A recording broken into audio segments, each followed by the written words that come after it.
Hey, it's your boy Okina again.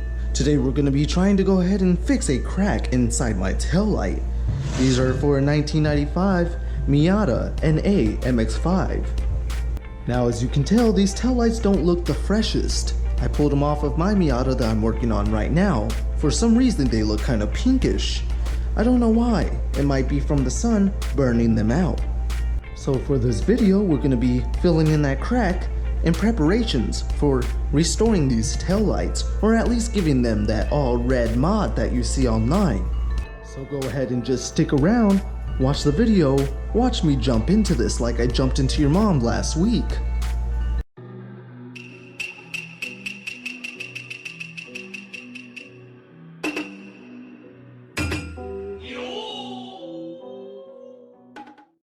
Thanks for sticking through my intro. Now we're back, like a bad case of herpes. Just kidding, but I bet you're wondering how we're gonna go ahead and fix this crack on my taillight. Let me go ahead and give you a close-up. Right there, you can see it. I don't know how this happened. It was like this when I got it from the previous owner. No love being shown to the old taillights. So how we're going to be doing this is we're going to be sanding into this crack a little, as well as sanding over the whole taillight with a very fine grit, giving it a good wash, good rub and scrub. Don't get that confused, I'm not talking about a rub and tug, that's something completely different. Sanding into this will go ahead and give us a rough surface and take out any other excess plastic that we don't need. Then we're going to mix up a 50-50 ratio of hardening epoxy. When epoxy hardens, it kind of hardens like plastic, so it'd be perfect for this application. You'd notice a difference in color, but like I said, in a later video, I'm gonna go ahead and do the whole red mod later on. Stick around for that, please and thank you. So we're gonna go ahead and rub down this like I rub down myself every night, wink wink, with some maybe 300 grit sandpaper. Your boy's a liar, just like my dad. This is actually 320 grit sandpaper. We're gonna see how that works out, and if we need to go to a lower grit, we will.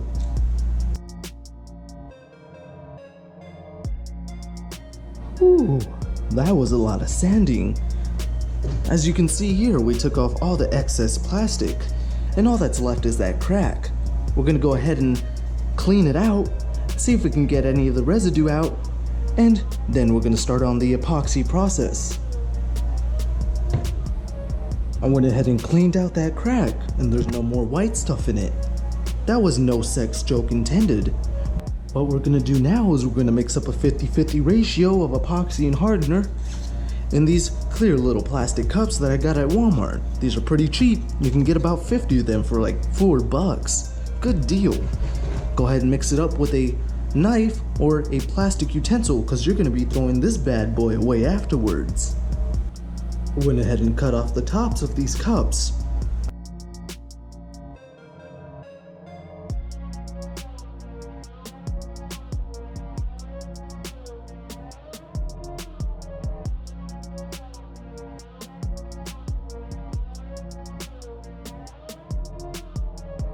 We did just finish mixing the epoxy. As you saw in the video, you saw me switching between cup and cup.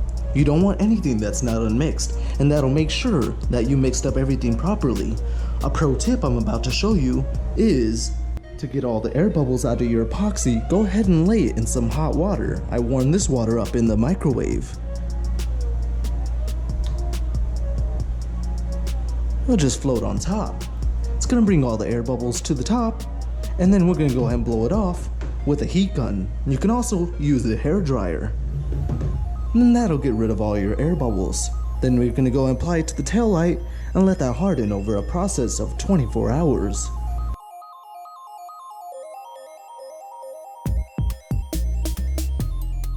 I got my liquid inside that crack. Ooh, we're gonna go ahead and wait 24 hours for that to dry. And I'll see you back tomorrow. Hey, what's up? We're back. And it's been a full 24 hours. As you can see, the epoxy did dry. You can still see a little bit of that crack, but I think that's just where the epoxy sank in. We're gonna go ahead and hit it with 320 grit sandpaper with some water on it to prevent any clogging.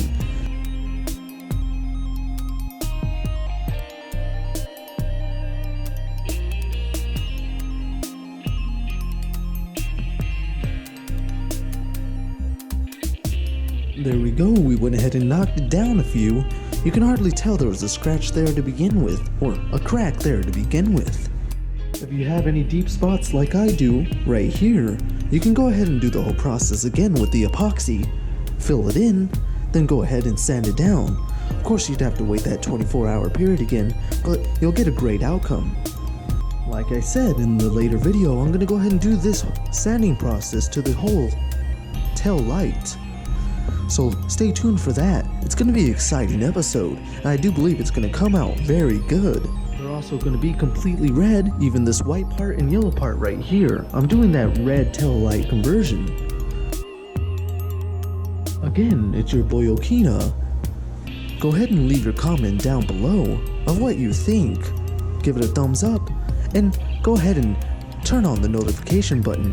It really does help get my content out. If you haven't subscribed yet, please subscribe. I'm begging you.